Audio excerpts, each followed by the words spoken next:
मैं आज फिर से कहता हूं, ये आरोप से मैं सहमत हूं। हमारा नजरिया तंग है। देश की एक इंच जमीन भी जाती है तो इसके लिए भारतीय जनता पार्टी का हर कार्यकर्ता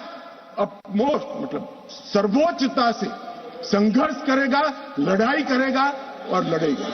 हमें कोई इसमें शर्म की बात नहीं। मान्यवर, मैं कुछ बातें कहना चाहता हूं।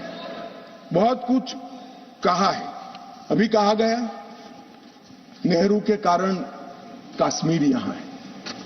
नेहरू जी के न होते तो शायद ये बिल ही नहीं आता और कश्मीर होता ही नहीं। इस तरह से कहा।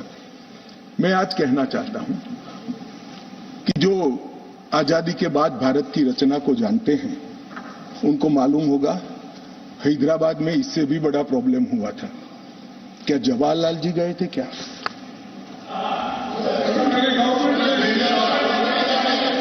तो यहां गवर्नमेंट नहीं, यहां नेहरू। क्या कर रहे हो खड़गे जी? अभी भी वापस आओ।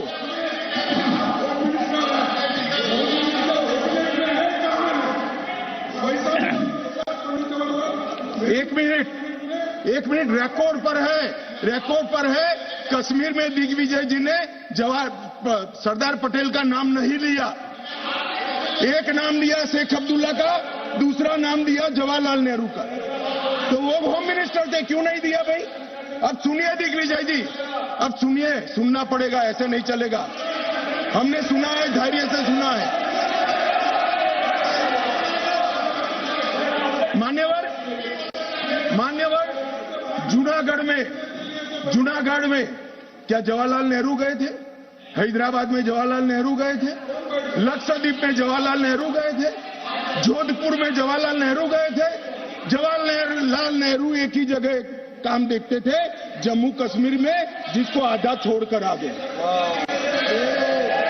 एक ही जगह देखते। मान्यवर, दूसरा, विलय लेट क्यों हुआ? सारे लोग जानते हैं साहब, इतिहास को 1000 फुट नीचे दफन कर दो, वो ऐसा बीज है जो वटवृक्ष बनकर सच्चाई बाहर आ जाती है। सब जानते हैं कि हमारा विलय इसलिए लेट हुआ कि महाराजा पर किसी एक व्यक्ति को विशेष स्थान देने का आग्रह था। शेख अब्दुल्ला को विशेष स्थान देने का आग्रह था। इसके कारण विलय लेट हुआ और पाकिस्तान को आक्रमण करने का मौका मिला। भारतीय सुप्रीम कोर्ट के चीफ जस्टिस ने रिमार्क्स देते हुए कहा कि मकबूजा कश्मीर भारत का अटूट अंग है। ये कि पाकिस्तान के टीवी चैनल्स पे मैं देख रही थी सुबह से जो हंगामा मचा हुआ है और एक के बाद एक जो है वो कमेंट्स के लिए लोग आ रहे हैं और उनका कहना ये था कि पूरी एक तरीके से भारत के सुप्रीम कोर्ट के इस फैसले के खिलाफ पाकिस्तानियों को शोर मचाना चाहिए और उनको मदद करनी चाहिए अपने कश्मीरी भाई बहनों की। मैं आज ये पूछना चाहता हूं कि इतने सारे कठिन राज्यों का विलय हो गया, कहीं पर 370 क्यों नहीं है? क्यों नहीं है? ना जोधपुर में है, ना जूनागढ़ में है, ना हैदराबाद में है, ना लक्षद्वीप में है। क्यों 370 नहीं है? कि संवेदनशील हृदय के कारण 370 है। संवेदनशील हृदय। मान्यवर, कंडीशन किसने रखी? किसने स्वीकार की? इतिहास जवाब मांगता है, देश की जनता जवाब मांगती है, जवाब देना पड़ेगा। भाग नहीं सकते इतिहास से कोई। मान्यवर, सेना भेजने में देरी क्यों हुई? और ये कहते हैं कि इसके बाद भी देरी हुई है। मैं साहब एक रेफरेंस सैम मानेकशॉ का देना चाहता हूं। फील्ड मार्शल सैम मानेकशॉ तब डायरेक्टर ऑफ मिलिट्री ऑपरेशंस थे। उन्होंने एक जगह पे कहा है कि कबीलाई हमलावर आक्रामक और लूट मचा रहे थे, तब चर्चा में ही व्यस्त थे। मैं व्यक्ति का नाम देना नहीं चाहता वरना खड़े हो जाएंगे। तब एक मीटिंग में सैम मानेकशॉ मौजूद थे। सरदार पटेल जी ने नेहरू जी को कहा, जवाहर आप कश्मीर चाहते हो या नहीं चाहते हो, देरी क्यों हो रही है? तब जाकर सेना भेजने का निर्णय हुआ है। जवाब देना पड़ेगा। नहीं दिग्विजय भी ऐसे मत करें, मैं भेज दूंगा आपको, पुस्तक ही भेज दूंगा। मान्यवर, Honorable Home Minister is not yielding. He is not yielding. Honorable Home Minister is not yielding. मान्यवर, एक बात सर्वविदित है, अगर असमय सीज फायर नहीं होता तो आज पाक ऑक्यूपाई कश्मीर नहीं होता।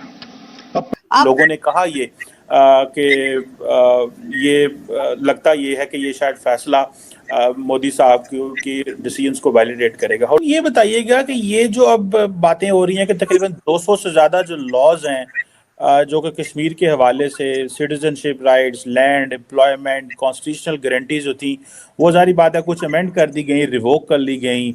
इसी तरह बाहर के जो लोग थे, फॉरेनर्स जो थे, वो अब उनको वो इन्वेस्टमेंट कर सकते हैं, लैंड उनको अलॉट कर दी जाएगी। और ये जो चीज़ें हैं, आपको क्या लगता है कि this is going to be the new normal? Kashmir का वो स्टेटस आप पत्रों का जिक्र कर रहे हैं, किसी अंग्रेज सेनापति ने देखा, मैं जरूर देखूंगा इसको, अगर लिखा है तो देखना चाहिए।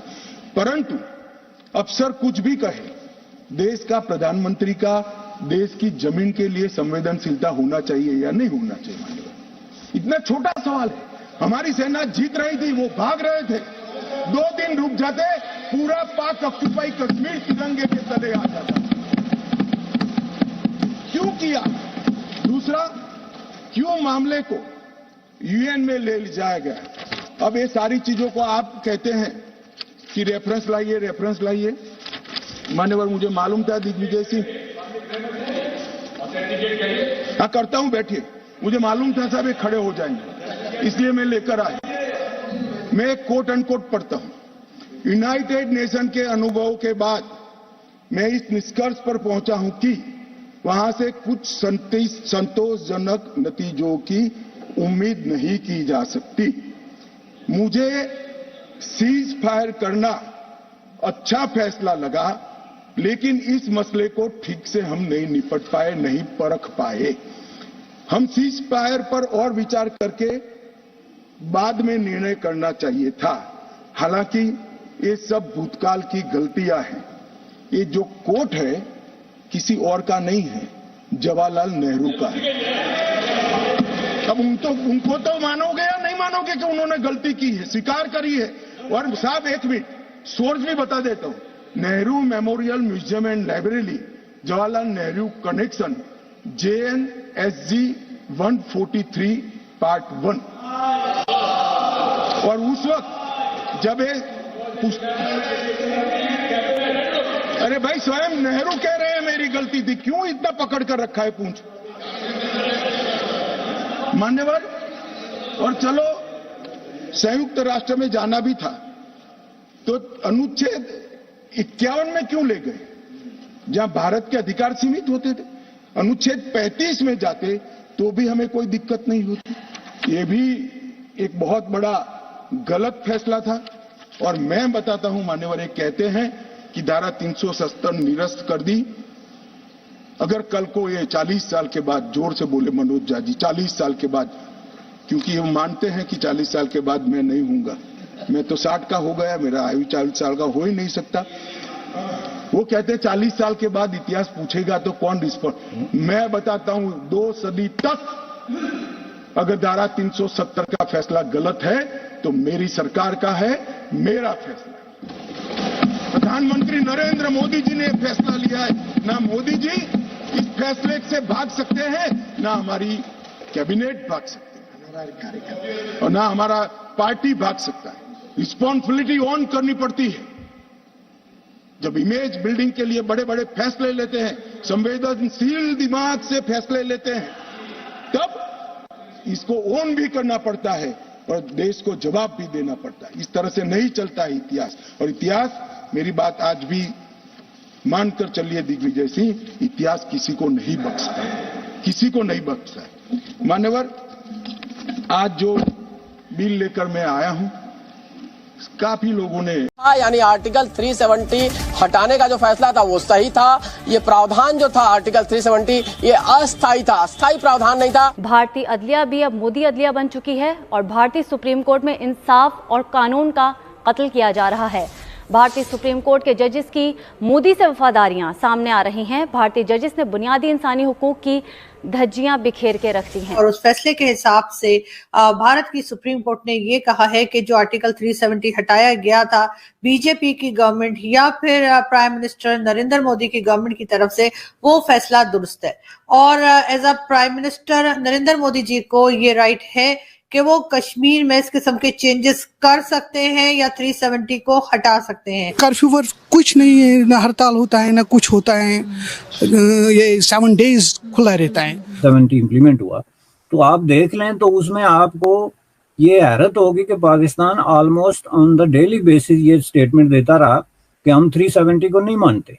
यही गिलगित बल्तिस्तान जो कि आजकल पाकिस्तान में है, जिसके लोग आजकल प्रोटेस्ट कर रहे हैं, तो ये अगर इंडिया के साथ होता तो मैं तो कहता हूँ ये इंडिया का बहुत एक डेवलप्ड जगह होती। इस किस्म की स्टेटमेंट्स मुसलसल हमारे टीवी चैनल्स पे चल रही हैं, जिससे कि ये साबित होता है कि हम भारत के साथ टर्म्स बेहतर नहीं चाहते। हम उनके मामले में बात कर रहे हैं, हम बार बार नेगेटिव कमेंट्स दे रहे हैं और साथ साथ ये भी कहा जा रहा है कि जी ये भी करना चाहिए कि कश्मीर के इशू को लेकर एक बार फिर यूनाइटेड नेशन में जाने की बात की जा रही है, यूनाइटेड नेशन में जाकर हंगामा करने की बात की जा रही है और कहा जा रहा है कि वहां पर जाके इस इशू को हाईलाइट किया जाए।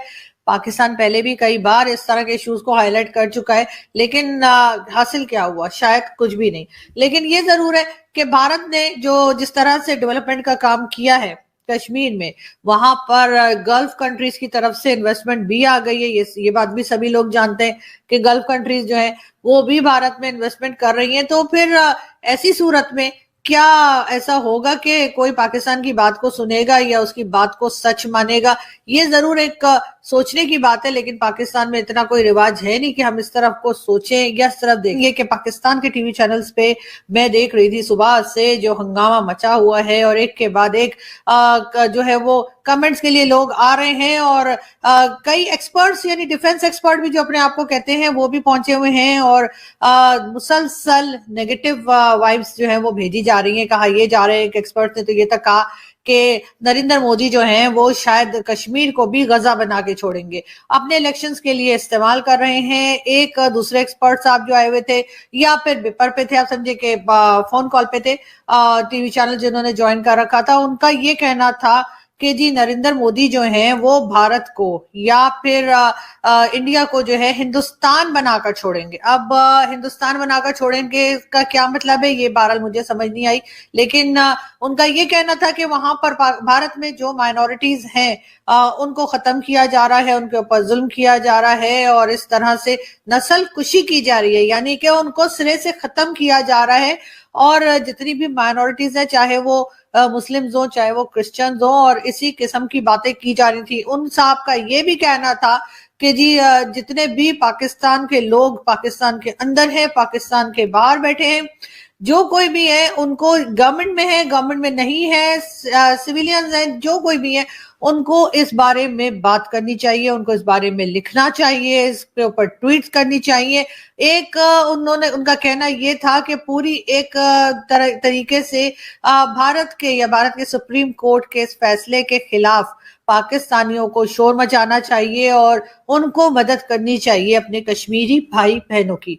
अब ये बातें तो पहले भी होती रही हैं, उसके ऊपर कई डिफरेंट एक्सपर्ट्स जो थे उनको बारी बारी फोन कॉल्स पे लिया जा रहा था। मुझे नहीं लिया, आप तो जानते ही मुझे क्यों नहीं लिया, लेकिन बहरहाल मैं आपको ये बताती चलूं कि ऐसा करने से होगा कुछ नहीं। इससे पहले भी पाकिस्तान ने बहुत बार कोशिश की इस किस्म की, मगर कुछ हो नहीं पाया। और अब इनको करना ये होगा कि अगर ये वाकई में चाहते हैं कि कश्मीर का कोई हल निकल आए और कश्मीर के लोग जो हैं वो सुख का सांस लें, ना सिर्फ ये कि उनके अपने इलाके में सुकून रहे, बल्कि पाकिस्तान की तरफ से भी जो बार बार एक तरह से बात की जाती है, बार बार झगड़े की बात की जाती है, बार बार कई जंगें हम कर चुके हैं। उसमें जी नवाज शरीफ साहब का भी अभी जब आए हैं तो उनका यही कहना है कि वो भारत के साथ टर्म्स को बेहतर करेंगे। एक तरफ तो ये बात की जा रही है और दूसरी तरफ कहा जा रहा है कि वो लोग इंडिया के साथ दोबारा से मिलना चाह रहे हैं। बस मैं तो कहता हूँ कि मिलना भी चाहिए, क्योंकि अगर एक बंदे को इधर बागी कैसे बनते हैं, बागी तो इसी तरह बनते हैं कि उनको अब उनका हक नहीं मिलता। अक्सर लोग ये कहते हैं कि भाई मंजूर जो है वो एंटी स्टेट है, या कल को अगर दूसरा मंजूर गिलगित बल्तिस्तान में पैदा हुआ तो तब हम क्या करेंगे? तब वो कहेंगे कि यार वो भी एंटी स्टेट है। एंटी स्टेट तो एंटी स्टेट कैसे पैदा होता है? जब किसी बंदे को अपना हक नहीं मिलता तो वो आगे जाके एंटी स्टेट बन जाता है। क्या गिलगित बल्तिस्तान को पाकिस्तान का हिस्सा तस्वुर किया जाता है?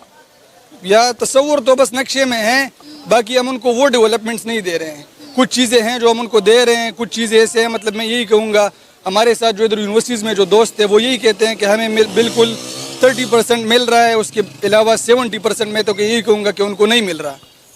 अगर गिलगित